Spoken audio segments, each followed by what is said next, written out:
और इस बीच एक बड़ी खबर बताते हैं आपको। राज्यसभा से वक्फ संशोधन बिल पास हो चुका है। वक्फ बिल के समर्थन में 128 वोट पड़े हैं। बिल के विरोध में सिर्फ 95 वोट पड़े हैं। संसद से वक्फ संशोधन बिल पर मोहर लग गई है। अब राष्ट्रपति के पास मंजूरी के लिए ये बिल भेजा जाएगा और उसके बाद ये बिल एक्ट बन जाएगा, यानी कानून बन जाएगा। यानी कि वक्फ संशोधन बिल में जो प्रावधान किए गए हैं, जो संशोधन किए गए हैं, जो बदलाव किए गए हैं, आसान भाषा में अगर आप समझें तो अब वो कानून का रूप लेंगे प्रेसिडेंट से मंजूर होने के बाद। राज्यसभा उसका दूसरा पड़ाव था और राज्यसभा के बाद अब प्रेसिडेंट के पास वो बिल भेजा जाएगा, क्योंकि लोकसभा और राज्यसभा दोनों से ही ये बिल पास हो चुका है। लंबी चर्चा चली है इस बिल पर और अब प्रेसिडेंट के पास जाकर ये बिल एक्ट बन जाएगा, यानी कि कानून बन जाएगा। जो प्रावधान केंद्र सरकार ने किए हैं, जो अमेंडमेंट्स उनकी तरफ से किए गए हैं, अब वो कानूनी रूप लेते हुए नजर आएंगे। राज्यसभा में भी जब वोटिंग हुई तो 128 वोट समर्थन में पड़े थे। हालांकि 118 ही वोट चाहिए थे, लेकिन इस नंबर गेम में 128 वोट पड़े वक्फ बिल के समर्थन में और बिल के विरोध में 95 वोट पड़े। जो विपक्षी दल है एकजुट होकर उन्होंने विरोध में वोट किया है और जो एनडीए के घटक दल हैं उन्होंने मुखर होकर समर्थन करते हुए इस अमेंडमेंट को सपोर्ट किया है। तो राज्यसभा से भी वक्फ संशोधन बिल अब पास हो गया है और अब ये कानूनी रूप लेगा। प्रेसिडेंट के पास जाकर जब वहाँ से मंजूरी मिल जाएगी तो वक्फ संशोधन बिल 2024 जो बदलाव किए गए हैं वो कानूनी रूप ले लेंगे।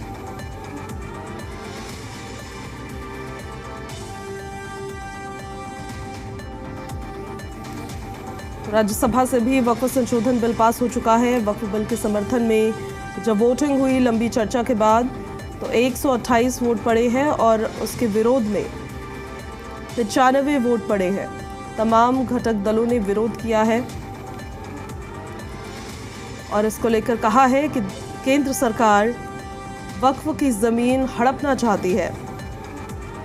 हालांकि लोकसभा के बाद अब राज्यसभा में भी ये विधेयक पारित कर दिया गया है।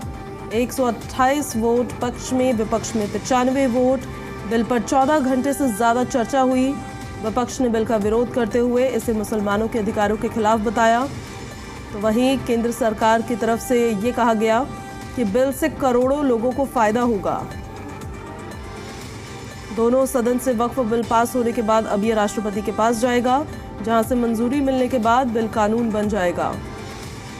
राज्यसभा में ही केंद्रीय अल्पसंख्यक मामलों के मंत्री किरण रिजिजू ने भी बिल को पेश किया था और वक्फ बिल को विचार और पारित करने के लिए पेश किया गया।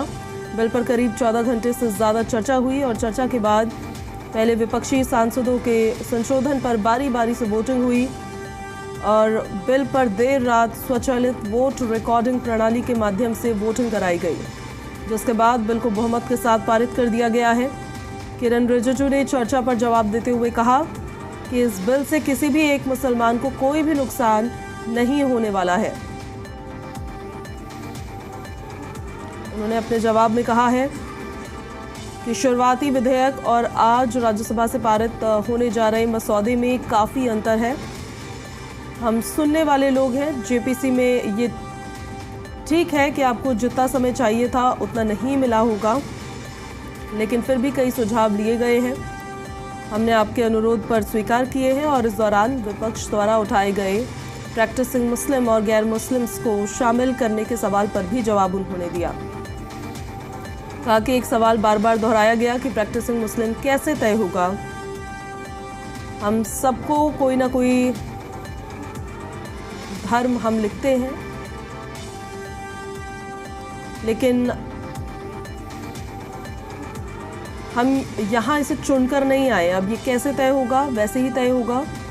उन्होंने विपक्ष द्वारा बोर्ड में गैर मुसलमानों को बहुमत बनाने के सवाल को भ्रम फैलाना बताया है और कहा है कि आपको कभी भी ये भूलना नहीं चाहिए कि अगर आप एक बार वक्फ डिक्लेयर कर देते हैं तो उसका स्टेटस नहीं बदल सकते।